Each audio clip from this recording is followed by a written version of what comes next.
It would be the last question. That would, for me, it's a personal one. Maybe you have just answered it in this very intense statement now. When you look at the world today, what is your innermost concern and therefore the motivation behind your constantly ongoing work? Yeah. It's this understanding and becoming knowledgeable about these enormous number of communities of knowledge that are working on certain approaches to reality, that are working on using various types of methodologies, and that have enormous amount of evidence, enormous amount of data that back up the types of partial truths that they've discovered in their area. And the problem is almost nobody even takes the stance that, okay, all of those are important. I mean, if you look, right now at political parties, and they say they're here to tell us how to live the right life and this is the correct way to do it. We go, okay, really? So tell me how you're helping people wake up. And they kind of look at you like that. They have no fucking idea what you're talking about. Yeah, okay, well, sorry about that. Tell us how you're helping people grow up and get even more inclusive and important. And they go, what does that mean? It's on and on and on. If you look, we sometimes call the integral model that I've suggested by the name AQAL, A-Q-A-L, which is short for all quadrants, all levels, all lines, all states, all types. With the exception of types, what we call quadrants and levels and lines and states are virtually unknown in the culture at large. And it's funny because those elements are the absolutely core, essential elements of a human being. They're just the simple, central, it's like human being 101. This is what it's made of. And yet, when almost all of those elements aren't even understood, and this means most college professors, you can mention these items and they just look at you like, deer caught in headlight. They just stare blankly. They have no idea what you're talking about. Or they vaguely heard something about it enough to convince them that it's entirely wrong and they don't want anything to do with it.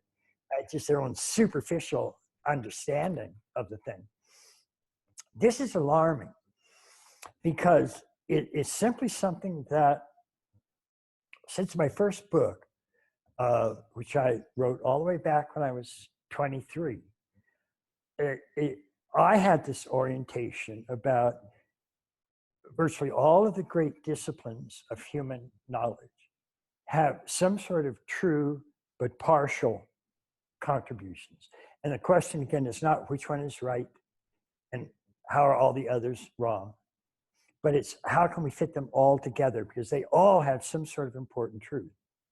And if we leave them out, those truths aren't going away. We're just ignoring them. We're just becoming ignorant of them. We're increasing our own stupidity in terms of what's really there. And somehow we're proud of that. The hell is that? So for me, it's been this really central issue about, have you seen these other kinds of truths? Do you know about these? Just check these out. I think you're going to find them really interesting. And in many cases, people will look at it and go, wow, I had no idea that was there. That's absolutely extraordinary. And I'm going to start seeing if I can't work that into my own life or my own discipline or my own job or my own relationships or whatever it is that I'm doing. And it's that central drive, if you will, to communicate the fact that, in a very broad sense, really everybody's right. There's room for everything in this universe. And we become happier the more we embrace that everything. And we become unhappier and sadder and more depressed the narrower and more limited and fragmented we become. And we really need to see that and stop continuing to just narrow our approaches and throw everything else out. That's an unbelievably arrogant approach, number one. I mean, you're really the only person out of several hundred disciplines. You're the only one that got it right. How did that happen? God, allow me to worship you. It doesn't work like that.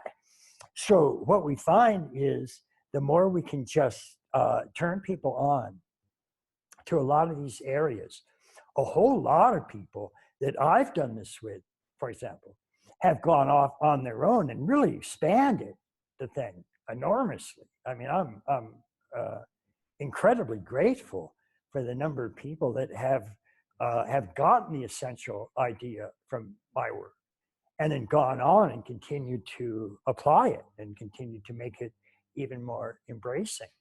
I mean, I think that's exactly what has to happen.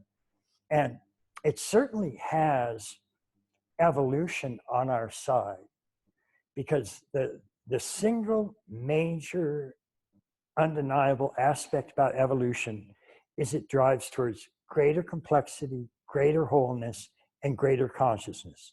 It's done that from the Big Bang all the way through every one of the major unfoldings that it's had.